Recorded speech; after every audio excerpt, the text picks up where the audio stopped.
اعوذ باللہ من الشیطان الرجیم، بسم اللہ الرحمن الرحیم۔ السلام علیکم۔ زمین سے آسمان تک پہنچا دینے والی سورت جو ایک بار پڑھے گا اس کا نصیب بلندیوں پر پہنچ جائے گا انشاءاللہ۔ تقدیر کی دو قسمیں ہیں۔ جو پہلی قسم ہے یہ آخری فیصلہ ہوتا ہے جس کو اللہ تعالیٰ کے حکم سے لوح محفوظ پر لکھ دیا جاتا ہے اور اس میں تبدیلی ناممکن ہے۔ دوسری قسم اللہ تعالیٰ کی طرف سے یہ وعدہ ہے کہ اگر کوئی بندہ چاہے تو ہم اس کے نیک عمل اور دعاؤں کے ساتھ ہی اس کی تقدیر بھی بدل دیں گے۔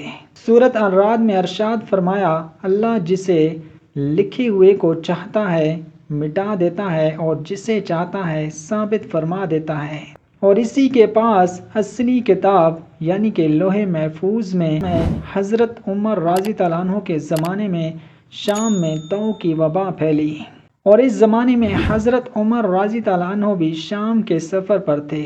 حضرت عمر رضی اللہ عنہ وبا زدہ علاقے کی طرف نہیں بڑھے بلکہ صحابہ اکرام سے مشورہ کرنے اور اس بارے میں حدیث مبارکہ کا مذاکرہ کرنے کے بعد جلدی واپسی کا فیصلہ فرمایا تو حضرت ابو عبید رضی اللہ عنہ نے فرمایا کہ آپ تقدیر سے بھاگتے ہیں۔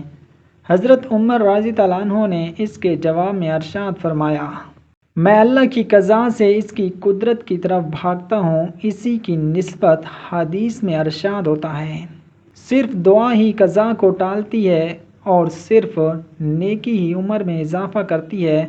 تو ناظرین، چند ایسے اعمال، چند ایسی صورتیں، چند ایسے اذکار ہیں جن کو کرنے سے انسان کی تقدیر، قسمت بدل جاتی ہے۔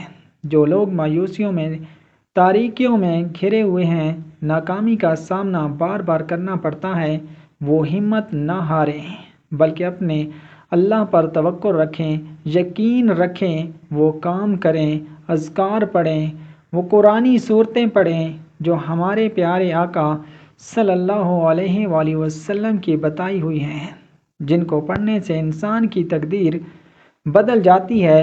تو جو بندہ قرآن پاک کی یہ سورت صرف ایک بار پڑھتا ہے اور بلا ناغہ پڑھتا ہے، اللہ تعالیٰ اس کی قسمت، اس کی تقدیر بدل دیتا ہے۔ اللہ تعالیٰ اس کے دن کی ضرورتوں کو، حاجتوں کو پورا کرتا ہے۔ اللہ تعالیٰ اس سے آنے والی ہر پریشانی کو، مصیبت کو دور کر دیتا ہے۔ اس سورت کو روزانہ پڑھنے والا کبھی ناکام نہیں ہوگا، کامیابی کا مقدر بنے گی۔ اللہ اس سے فرشتے عرش پر پہنچا دے گا، یعنی وہ بندہ دونوں جہاں میں مقبول ہو جائے گا۔ جس چیز پہ ہاتھ ڈالے گا وہ چیز اسی کی ہوگی۔ یہ سب اللہ کے حکم سے ہی اور اس سورت کو پڑھنے کی برکت سے ہوگا انشاءاللہ۔ تو ناظرین، قرآن پاک کی یہ سورت سورہ مزمل ہے، مختصر سی سورت ہے، لیکن یہ وہ سورت ہے جس کو پڑھنے سے کہا جاتا ہے مٹی بھی سونا بن جاتا ہے۔ ایک اللہ کے ولی کہتے ہیں جنہوں نے اس سورت کو پڑھ کر ایک پتھر کو سونے میں بدل دیا۔ یہ سورت پہاڑ جیسی مشکلات راستے سے دور کر دیتی ہے، تو آپ روزانہ کم از کم ایک بار اس سورت کی تلاوت لازمی کریں۔ سورہ مزمل لازمی پڑھیں۔ یہ سورت آپ کے گھر سے مفلسی، محتاجی، پریشانی، بیماری نکال دے گی۔